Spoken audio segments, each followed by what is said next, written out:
생각하건대 현재의 고난은 장차 우리에게 나타날 영광과 비교할 수 없도다.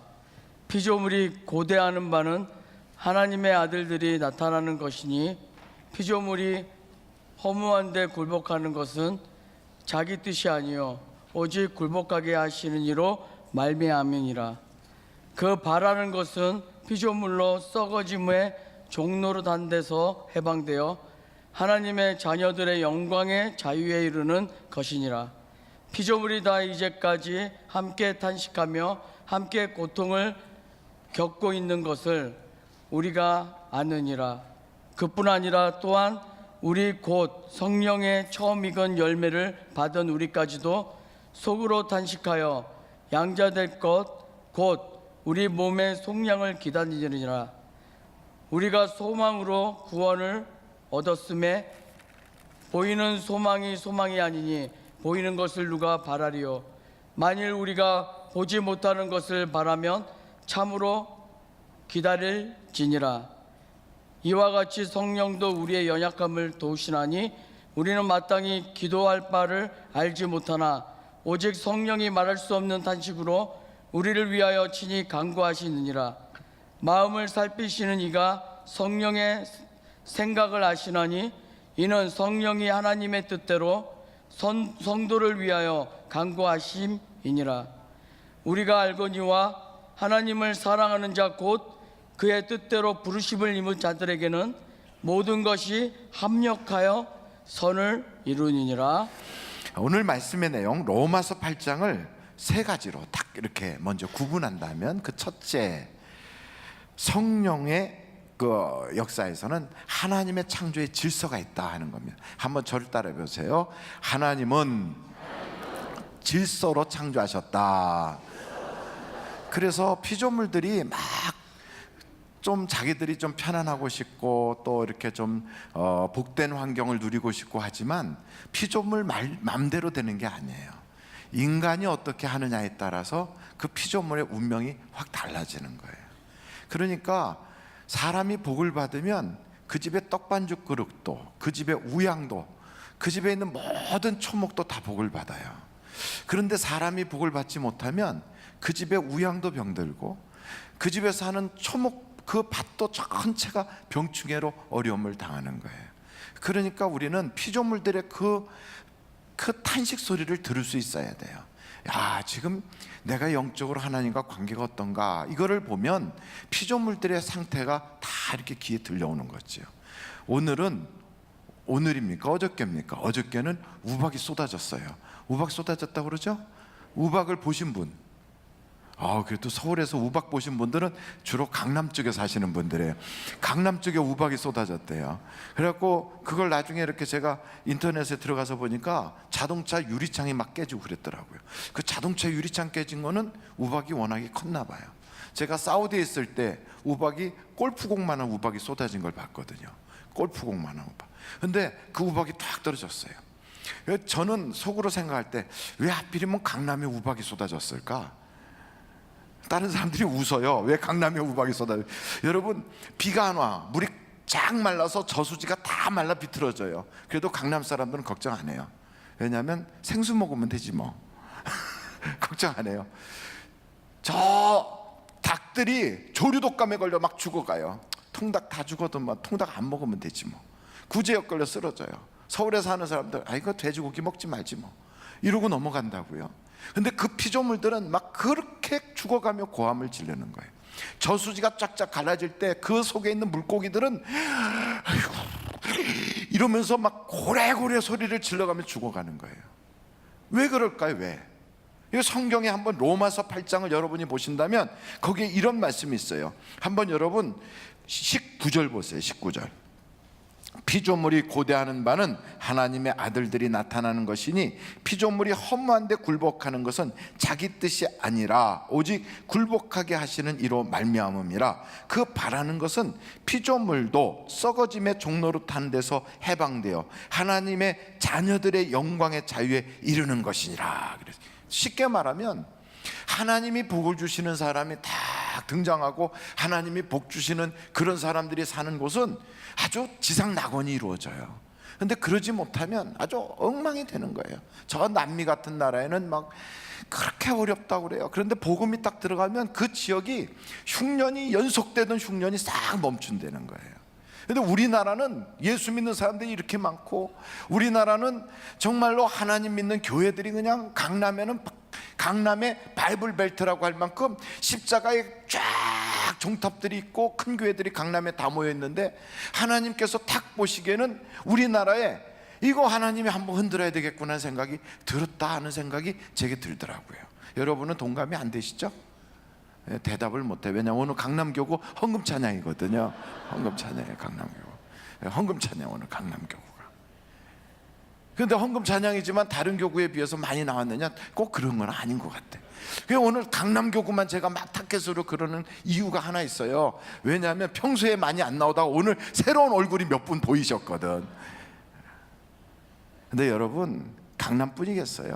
한국 교회가 전체 깨어서 정말 하나님의 성령으로 충만해진다면 한국이 이러겠느냐고요. 원래 대한민국 땅이 황폐했거든. 그래서 우리나라에 제물포로 들어왔던 선교사님들이 처음에 한국에 딱 들어와서 느끼는 그 소감이, 옛날 조선 말기에 이 땅에 과연 소망이 있습니까? 그랬어요. 이 땅에 과연 소망이 있습니까? 엄청나게 많은 사람들이 질병으로 죽어가요. 굶어 죽어가요. 인구는 우리나라 지금 현재 서울시 인구만큼도 안 되는 남북 다 합쳐도 그 많은 사람들이 별로 없는데도, 그런데도 남북 다 이 통떨어 인구가 600에서 700밖에 안 될 그 당시에 없어서 굶어 죽어가는 거예요. 보릿고개를 못 넘기고 죽어가요. 그리고 산은 황폐하고요. 사람들은 하얀 옷을 입었대는데 색깔이 하얗게 보이지 않고, 머리는 상투를 텄대는데 온 머리에는 이가 득실득실하고, 더럽고 벼룩과 함께 사는데 그것은 사람이라고 볼 수가 없고, 집이라고 들어가는 집은 아주 나지막한 초가집에 밀대로 만든 그런 지붕 밑에서 밑에 까는 것도 없이 흙바닥에서 그냥 누워 자는데, 엄청나게 이렇게 생각해 볼 때 지금 우리가 상상할 수 없는 그러한 아프리카의 최빈국보다 더 못한 그런 모습으로 한국 사람들이 살고 있었어요. 우리나라가 유교 문화를 가지고, 우리나라가 불교의 찬란한 꽃을 피우고, 우리는 지금 그렇게 배웠고 역사에서 그렇게 봤지만 실제로 외국 선교사들의 눈에 딱 비친 한국은 짐승보다 못하다는 거였어요. 짐승보다 못하다예요. 그런데 그런 나라에 복음이 들어왔어요. 그런 나라에 예수 그리스도의 생명의 복음이 들어왔어요. 그랬더니 사람도 잘 살게 되고, 또 한국에 있죠, 모든 짐승들 피조물도 다 괜찮아지고 산천초목이 멋있게 살만하게 됐다고요. 그런데 그 은혜를 잊어버렸다고요. 그 은혜를 잊어버렸어요. 한강의 기적이 우리가 잘해서 한 줄 알고 어깨에 으쓱거리고 곳곳에다가 무슨 천하대장군, 지하여장군 같은 거 세우고 문화재다 이런 거 쫙 갖다 놓고, 그러면서 옛날에 망했던 그걸 다시 끌어들이고요. 그래서 굿하기 시작하고, 옛날에 우리나라를 피폐하게 만들었던 이방신앙을 다시 끌어들여 가지고 곳곳에서 이상한 짓 하기 시작했어요. 그러고 나니까 해만 되면 겨울에는 조류독감, 구제역, 그리고 이젠 여름에 우리나라가 이게 지금 사계절이 있는 나라인지 정말 의심스러울 만큼, 그래요, 봄도 없어요. 그렇다고 여름이 됐다고 그렇게 덥지도 않아요. 그러면서 비도 오지 않아요. 농사를 지을 수가 없대요. 이 기가 막히잖아요. 이래갖고 모든 물고기들이 저수지에서요 가서 잡는 게 아니라 땅바닥에 늘어붙어 갖고 다 죽어가요, 말라서. 이런 때 대부분의 사람들은 내일이 아니라고 생각하고 멍하게 사는 거예요. 하나님께서 우리에게 그냥 두겠어요? 깨어 기도하라는 거예요. 깨어 기도하라고요. 그럼 바로 이렇게 기도하라고 하는 그 이유는 오늘 성경에 딱 그랬어요. 피조물들이 막 외치고 좀 살아보자고 외치는 그 소리가 우리에게는 안 들리니까 성경에다 딱 기록해 놨다고요. 이게 왜 이렇게 성경에다 이걸 기록했냐면, 하나님께서 이 창조를 할 때, 세상을 창조할 때 질서로 창조를 하셨어요. 쉽게 말하면 하나님의 형상을 담은 인간이 하나님 마음에 쏙 들면 나머지 피조물들은 다 잘 살고, 하나님의 형상을 담은 인간이 하나님대로 살지 못하면 나머지 피조물은 다 같이 망하는 거예요. 이 질서예요, 질서. 이 질서가 에덴 동산에서도 아담 이브가 하나님의 형상을 닮은 사람인데 그들이 범죄하니까 아담 이브의 그 에덴 동산 지상 낙원이 가시덩굴과 엉겅퀴가 나오는 타락된 곳, 그리고 피폐한 곳, 망하는 곳으로 바뀌어졌어요. 그들의 가정은 살인자가 사는 가정이 됐어요. 서로 죽이려고 그러고. 이게 왜 그렇게 되느냐? 하나님은 질서의 하나님이라니까요. 그래서 그 사람이 복을 받으면 그 집에 있는 우양도 다 복을 받아요. 근데 그 집에 재난이 일어나서 메뚜기가 들어와 모든 농작물을 다 먹어버리고 황충과 뭐 이런 것들이 막 생길 때는 하나님께 어떻게 하라? 기도하라는 거예요. 기도하라는 거예요. 기도하고 성령이 너희에게 임하시면, 하나님의 영이 임하시면 하나님께서 이 모든 것을 다 멈추시고, 그리고 그들로 하여금 다시금 회복하는 역사가 있게 해주신다는 거예요. 그러니 그 책임은 누구에게 있느냐? 대한민국의 자연현상과 대한민국의 이런 모든 자연재해는 그냥 일어나는 뭐 라니나 현상, 뭐 그런 무슨 뭐 어떤 현상 이런 거 얘기할 거 하나도 없어요. 중국에서 오염물질이 와서 그렇다, 아니에요. 대한민국의 교인들이 문제라서 그래요. 목사가 문제라서 그렇고. 하나님 앞에 바로 서야 될 우리가 주님 앞에 부르짖고 기도하면 그때부터 하나님은 이 땅에도 하나님의 역사가 나타나기 시작한다 이 말이에요. 그러니까 하나님은 누구를 보고 계시느냐? 하나님은 지금 개를 보고 소를 보고 닭을 보고 있는 게 아니라 우리를 쳐다보고 있다고요. 우리가 하나님 마음에만 쏙 들면 하나님께서는 모든 필요한 걸 다 공급해 주신다 이 말이에요. 그러니까 이게 바로 자연 질서는 하나님의 창조의 법칙이라고요. 그 자연 질서의 최고 책임자가 우리예요, 우리. 그래서 우리와 함께 생명을 같이 누리고 있는 모든 피조물들, 자연 환경, 이 모든 것을 제대로 관리하고 지키고 같이 살아가려면 하나님께 우리가 순종해야 된다 이 말. 순종해요. 가정에도 똑같아요. 아간이라고 하는 사람이 한 사람 잘못하니까 집안이 다 망해버려요. 다 죽어요. 가정에도 질서가 있어요. 하나님이 질서를 딱 세워놓으셨어요.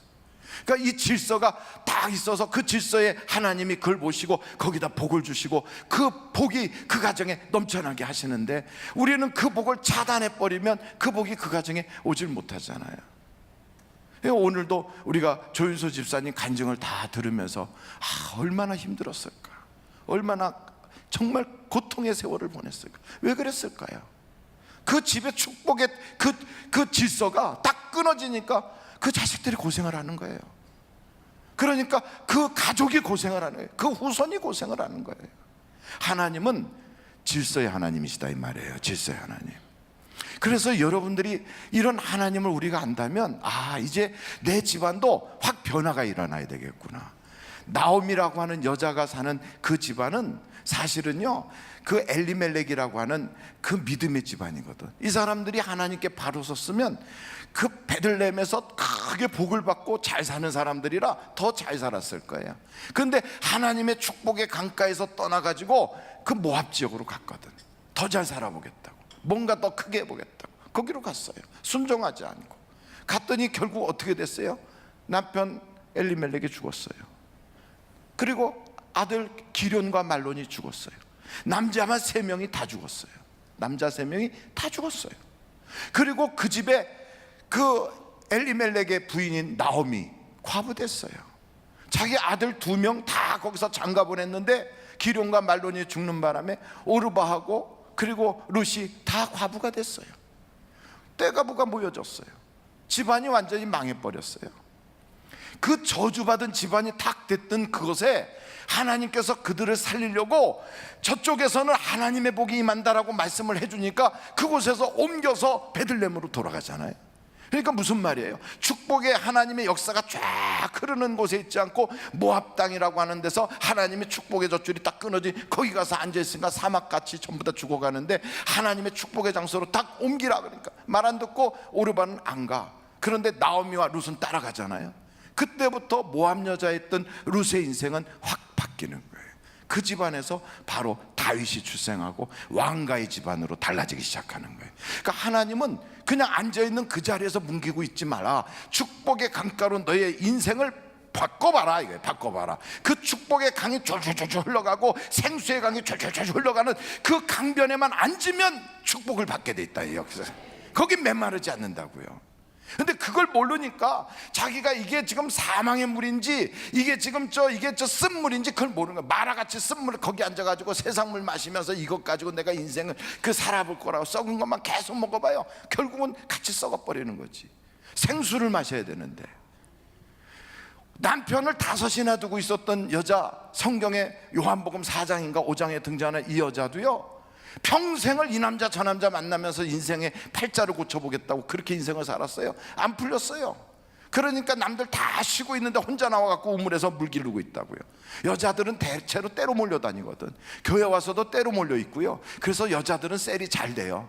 근데 남자들은 때로 몰려다니질 않거든. 근데 이 여자는 때로 몰려다니지 않고 혼자 나죠. 그 말은 왕따다 이 말이에요. 왕따. 아무도 그 여자를 취급을 안 해주는 거예요. 누구도 그 여자를 같이 가까이 안 해. 그러면서 그냥 그 동네에 사는 거예요. 그러면서 물을 혼자서 기르고 있는데 예수님께서 그곳에 왔단 말이에요. 예수님이 너의 배에서 생수가 날 것이다, 다시는 목마르지 않을 것이다. 이 예수님을 딱 만나는 그 순간 그가 바로 생수의 강변에 딱 앉게 된 거예요. 그러니까 평생 혼자 왕따로 살고 다른 사람들이 가까이 오는 걸 자기가 스스로 좀 밀어내고 남들한테 들어가면 자기 사생활 다 밝혀야 되니까 그게 불편하고, 그래서 그냥 어디를 가서 모여도요 항상 혼자 외톨이같이 지내면서 혼자서 즐기는, 혼자서 보면 교회에서도 혼자서 왕따 되듯이 돌아다니고, 물어보면 불편하냐면 안 불편하대. 왜? 자기 사생활 공개하는 게 싫으니까 이렇게 덮고 있어요. 그리고 잘 안 만나, 사람들도. 교회에서 가서 잠깐 예배만 드리고 그냥 가. 이렇게 혼자 사는 바로 이런 여자. 이 여자가 제대로 그 강변에 딱 앉아서 그 물을 맛보는 순간 달라졌어요. 그래갖고 동네로 뛰어들어가서 사람들 피해 다녔던 이 여자가 나는 맞다 하고 외쳐 인생이 달라진 거예요. 이 사람이 갖고 동네 사람 다 끌어내오는 거예요. 얼마나 놀랍습니까? 생명의 강을 마시면 역사가 나타나는 거예요. 역사가 춤추게 하는 거예요. 이 여자로 하여금 살맛나게 인생이 확 달라지는 거예요. 그러니까 인생의 이 가정에도 질서가 있어요. 가정에도 하나님 앞에 바로 딱 쓰면 그 가문이 다 복을 받아. 그런데 하나님 앞에 바로 서지 못하니까 아간 같은 사람은 집안이 다 망해버리죠. 롯이라고 하는 아브라함의 조카 롯, 그 사람도 집안에 그 사람이 가장이 돼갖고 술 먹고 타락하니까 딸들과 잘못된 관계로 그 집안이 전체가 그냥 대대손손 망하는 거예요. 그랬던 그런 집안이지만 하나님의 강변으로 자기의 그 모든 인생의 주소지를 탁 옮기니까, 나는 집안이 무당 집안이고, 나는 집안이 절간 집안이고, 나는 집안이 옛날에 굿하던 집안이고, 나는 집안이 어떤 집안, 상관없어요. 예수에게로만 우리의 주소지가 옮겨지기 시작하면, 그러면 축복으로 바뀐다 이 말이에요. 바뀐다고요. 그런데 예수에게로 주소지가 옮겨졌는데도 안 바뀌는 사람들이 있어. 안 바뀌어. 왜 안 바뀌나 이렇게 보니까 주소지를 옮기긴 옮겼는데 하나님의 성령의 역사가 아직 그 속에서 나타나지 않는 거예요. 그래서 하나님은 일하시는 순서가 있더라고요. 여기 성경 로마서 8장에 보면 하나님은 일을 어떤 식으로 하시는가, 30절을 한번 보세요. 이런 식으로 일을 해 나가세요. 한번 여러분 30절을 로마서 8장 30절 한번 읽어보실까요? 시작. 부르시고 부르신 그들을 또한 의롭다 하시고 의롭다 하신 그들을 또한 영화롭게 하셨느니라. 그러니까 하나님께서는 이런 4가지 단계를 딱 거쳐서 부르시고, 그래서 역사하신다고요. 그러니까 어떤 단계냐면 첫째가 정하신대요. 다 정하세요. 아, 내가 이 사람 택해야지. 하나님이 정하시는 거예요. 정하고 나서 그냥 두는 게 아니에요. 그 다음엔 불러요. 그러니까 이 땅에는, 교회는 현재 나와 있진 않지만 정한 분들이 많을까요, 적을까요? 많은 거예요. 아직 교회는 안 나왔어도 많은 사람을 하나님이 정해 놓으셨어요. 이 성에는 내가 택한 자가 많으니라 한 것처럼 많아요. 그럼 그것을 부른다고요. 누구를 통해서 불러요? 누구를 통해서? 제가 이러니까 목사님 통해서 이게 아니고 전부 다 자기를 가리키면서 나를 통하여, 시작, 나를 통하여 부른다고요. 나를 통하여 부른다고요. 그리고 나를 통하여 순이 엄마 교회 가, 뭐 옆집에 아줌마 나하고 같이 교회 갈까, 이렇게 부른다고요. 그때 하나님이 정한 사람은 따라오게 돼 있어요. 따라와요. 따라와서 교회 타고 오잖아요. 그러면 하나님께서 그 다음 단계가 의롭게 하시는 단계가 있어요. 의롭게. 여러분, 교회를 다니지만 의롭게 하는 단계를 거치지 않으면 절대로 영화의 단계로는 가지 않아요. 이 단계가 굉장히 중요해요. 그래서 이 단계를, 의롭게 하는 단계를 회개의 단계다 그래요. 무슨 단계요? 회개의 단계. 그러니까 교회 오면 회개하라 그래. 회개하라고 하는데, 교회 10년, 20년, 30년 교회 생활을 해도 의롭게 되는 단계를 거쳐야 영광의 단계로 가지, 의롭게 되는 단계를 거치지 않고는 절대로 영광의 단계로 갈 수가 없어요.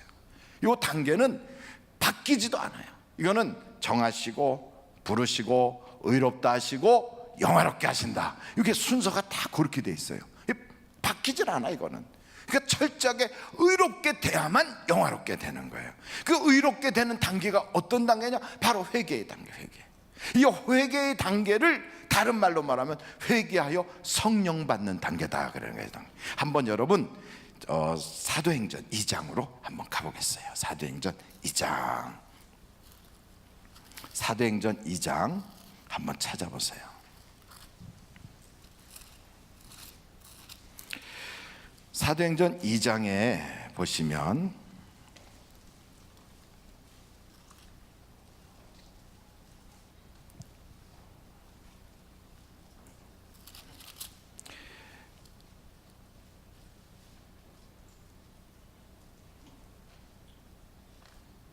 (36절부터) 38절까지 한번 같이 읽어보실까요? 36절부터 38절까지 우리 한번 36절부터 읽습니다. 시작. 그런즉 이스라엘 온 집은 확실히 알지니 너희가 십자가에 못 박은 이 예수를 하나님이 주와 그리스도가 되게 하셨느니라 하니라. 그들이 이 말을 듣고 마음에 찔려 베드로와 다른 사도들에게 물어 이르되 형제들아 우리가 어찌할꼬 하거늘 베드로가 이르되 너희가 회개하여 각각 예수 그리스도의 이름으로 침례를 받고 죄 사함을 받으라. 그리하면 성령을 선물로 받으리라. 그러니까 성령을 받는 그 단계가 회개하고 죄사함 받으면 성령을 주세요. 그럼 그 얘기가 3장을 보세요. 사도행전 3장 19절 같이 한번 읽겠어요. 3장 19절이에요. 시작. 그러므로 너희가 회개하고 돌이켜 너희 죄 없이 함을 받아라. 이같이 하면 새롭게 되는 날이 주 앞으로 이를 것이요. 성경에 보면 옛날에 유쾌하게 할 날이 이를 거다, 새롭게 할 날이 이른다. 그러니까 여러분, 회개하면 성령 주시고 회개하면 새롭게 되는 날이 오는 거예요. 그래야 영화의 길로 걸어가는 거예요. 이게 성령을 받아야 하나님의 역사가 나타나니까. 그러니까 성령을 받으면 요에서와 같이 아무리 메뚜기 떼가 들어오고 막 그냥 농작물이 다 파해되고 어려움을 겪어도요, 하나님께서 성령이 그들에게 임하시면 이 모든 걸 다 그친다는 거예요. 하나님은 질서의 하나님이라 우리 앞에 뚜렷하게 구별시켜줘요. 애굽에서 이스라엘 백성들이 사는 고센 땅과 애굽의 왕이 다스리는 일반 애굽 땅을 딱 구별해요. 그래서 고센 땅에 사는 사람들은 하나님과의 관계가 좋아 하나님의 영을 받은, 하나님의 영에 감동된 모세에서 다스림을 받아요. 그 땅은 하나님께서 우박도 없고, 그 땅에는 하나님이 재앙도 없고, 그 땅에는 빛이, 광명의 빛이 쫙 비쳐요. 근데 애굽 땅은 어떻게 되느냐? 애굽 땅은 어둠이 임하고, 애굽 땅은 우박이 쏟아지고, 우박이니까 눈이 이렇게 되고 있어요 지금. 거기는 막 온갖 그런 징계가 임한다 이 말이에요. 그걸 딱 보고, 그걸 보고 깨달으는데 안 깨달으니까 어떻게 해요? 그 다음에 점점 강도가 강해진다 이 말이에요. 이게 다 구별되잖아요. 그러니까 여러분, 성령을 받아야 되겠어요? 받지 말아야 되겠어요? 받아야 되잖아요. 받아야 그 다음 단계로 들어간다니까. 성령을 받아야 의롭게 되는 역사가 나타나는 것이고, 그러고 나서야 비로소 영광의 단계로 들어간다 이 말이에요. 이거를 어떤 사람은 순식간에 하는 사람이 있는가 하면, 어떤 사람은 10년이 걸려도 안 되는 사람이 있어요. 10년이 걸려도 안 되는 거예요. 교회를 아무리 오래 다닌다고 해도 의로운 단계를 거치지 않고서는 절대로 영광의 단계로 못 간다는 거예요. 그러니까 의롭게 하는 단계를 거쳐야 돼요. 그러니까 그 의롭게 되는 단계를 거치지 않으면 예수님을 제자가 돼서요, 아무리 2년 내지 3년씩 쫓아다니고 같은 솥에서 밥을 먹고 예수님이 기적을 일으키고 예수님이 병자를 고치고 예수님이 파도를 잔잔케 하고 다 봤어요. 그런데도 결정적인 문제가 딱 생기면 예수 모른다고 그래요. 예수 모른다고 그래요. 다 봤는데도. 세상에 어떻게 그럴 수가 있어? 의리가 있지. 사람이 말로는 내가 죽는데도 간다고 큰 소리 쳐서 못 가요. 못 가. 다 배신하고 도망가요. 사람이 의리는 언제 의리가 있냐면 그 사람이 그래도 뭔가 다시 일어날 것 같을 때 의리가 있는 거예요. 사람이 얼마나 인정머리 없는 줄 아십니까? 사람이요, 그래도 이 사람이 다시 일어날 것 같다. 그러면 내가 돌아서면 안 되지. 그래서 붙어 있어요. 근데 이 사람이 완전히 죽었다 싶으면 더 앞장서서 짓밟아버려. 그리고 욕까지 하고 도망가. 베드로가 그랬어요. 가룟 유다만 팔아먹은 줄 아십니까? 그 당시에 예수님한테 떡 받아먹고 병고침 받고 이런 사람들도 가서 돈 몇 푼 받고 전부 다 예수 고발하는데 앞장섰어요. 다 인간이 그런 거예요. 인정머리 없어요. 성경책을 잘 알고 성경책 이렇게 들고 다니고 성경책에 대한 지식을 많이 가지고 있으면 괜찮을 줄 알죠? 천만의 말씀이요. 성경에 대해서 율법사보다 더 잘 알겠어요? 성경의 바리새인만큼 잘 지키겠어요? 성경의 제사장들만큼 그렇게 성경의 학식이 높겠어요? 그렇지만 그들이 예수를 십자가에 못 박아버렸거든. 제가 목회를 하는 동안에 사우디아라비아에서 목회하는데 그때 우리 교회에서도 몇 분이 계세요. 같이 계셨어요. 그러니까 그때 교회가 어려움을 당해서 예배당을 사우디 정부에 뺏겼어요. 예배 드릴 장소가 없었어요. 그리고 사우디 정부의 종교 경찰대는 무당한가 하는 사람이 계속해서 우리 교인들을 계속 이렇게 조사하고, 그리고 교회 문 앞에 앉아갖고 들어가는 차들 차량 번호 적고 막 이러니까 교회를 못 나와요. 그리고 예배당마저 뺏기니까 아이고 이럴 차에는 교회 가지 말자 하고 다 흩어졌어요. 그때 그 사람들 그렇게 하기 전에 제가 교회에서 성도들한테 다 종이를 나눠드리고요, 순교 서약서를 썼거든. 우리 교회도 한번 해보면 재밌을 것 같아요. 순교 서약서를 다 썼거든요. 나는 순교할 수 있습니다. 다. 그때 순교 서약서를 안 쓴 사람이 딱 한 명인가 있었어요. 다 썼어요. 새벽 기도만 한 60명 나오는 교회였는데 그걸 다 썼어요. 그렇게 다 썼는데 막상 예배당 뺏기고 그런 어려움이 딱 닥치고, 그리고 갈 데가 없어서 예배당 없으니까 저 광야에 나가서 광야에서 예배 드리겠다가 쭉 나가니까 그때 따라서 같이 차를 타고 거기를 가는 사람은 그때 몇 명 있었어요? 서재교 장로님 그때 같이 가셨었는데, 예? 그거 봐요. 50명 정도밖에 없었다니까. 남녀 다 해가지고. 그 당시에 교회에 출석하던 사람이 100명이 넘었거든. 순교 서약서 다 썼거든. 그래서 제가 그때 깨달은 거예요. 외상 순교는 소용없다. 소용없어. 다 썼다니까. 진짜로 순교하는 것도 아니었어요. 진짜로 어려움 당하는 것도 아니요. 그냥 예배당 건물 뺏기고 그냥 간 거예요. 거기에 가가지고 사우디 아라비아 가서 있는데 그냥 안 나오는 거예요. 그리고 앉아서 뒤에서 계속 목사를 비방해요. 자기가 못 나가니까 목사를 비방을 시작해. 계속 아주 막 대놓고. 그때 가장 저를 앞장서서 비방한 사람이 누구냐? 제가 도와줬던 사람이에요. 그 집 애를 제가 학비를 줬거든. 그 사람이 제일 먼저 막 난리가 났어요. 그때 그 자리에 장로님이 같이 가셨던가 그럴 거예요. 왜냐하면 제가 가면 멱살 잡으려고 그러니까. 저를 옆에서 좀 변호해달라고 같이 갔던 장로님이신가 누군가 그래요. 같이 갔었어요.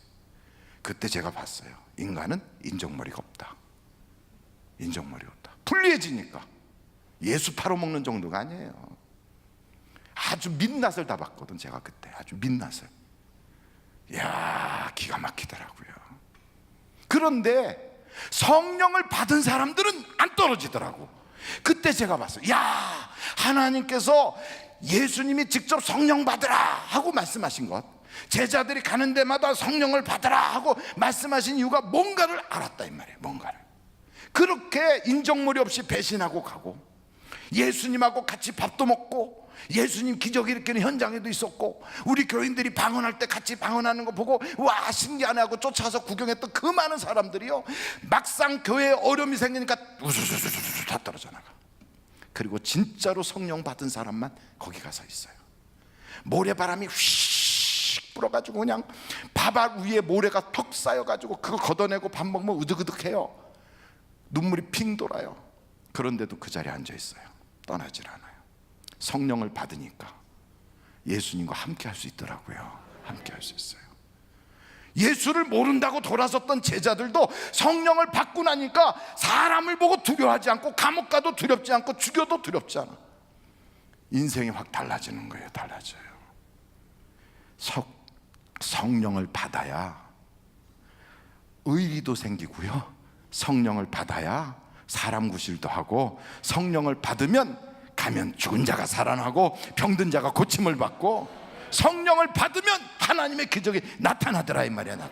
나타나더란 말이에요. 그러니까 교회를 지금 이렇게 많이 다닌다고 그러잖아요. 하늘비전교회 뭐 몇천 명 모인다고 그러죠.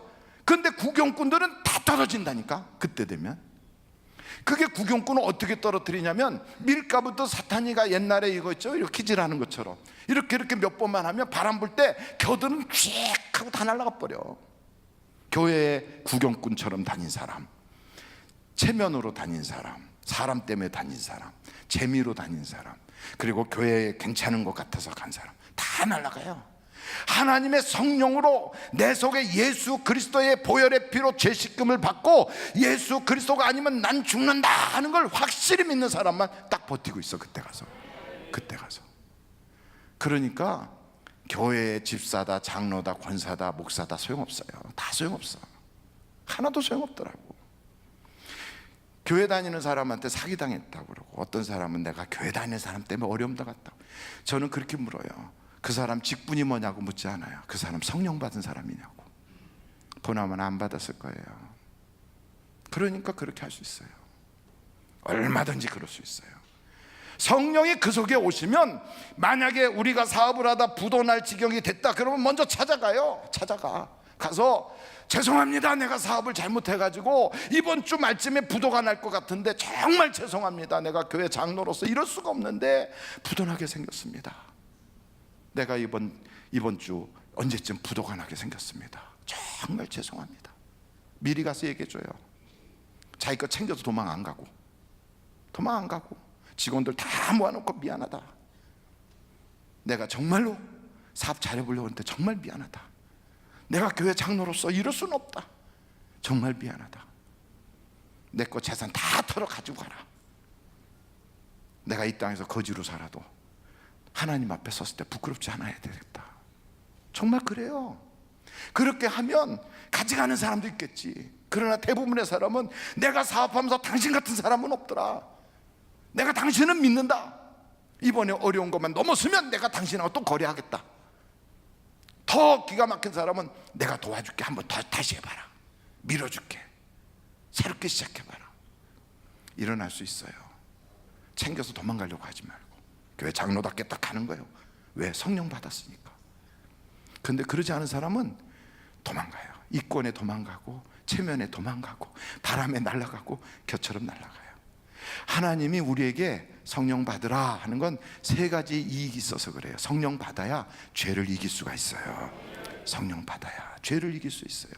두 번째, 성령 받아야 그 사람이 나가서 예수를 진짜 증거하는 자가 되는 거예요. 성령 받아야.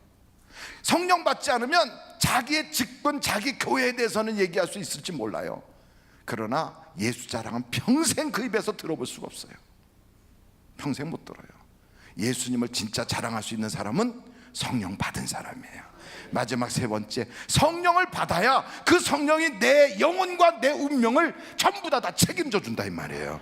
여러분, 여러분의 자녀가 여러분의 미래를 책임져 줄 줄 아십니까? 어린 반분어치도 없어요. 그 자녀의 자기의 인생도 책임 못 지는데 부모님을 어떻게 책임져? 못 져요. 아이고, 내가 이렇게 내 자식을 사랑하는데 내 자식이 내 노후를 책임지겠지. 책임 안 져요.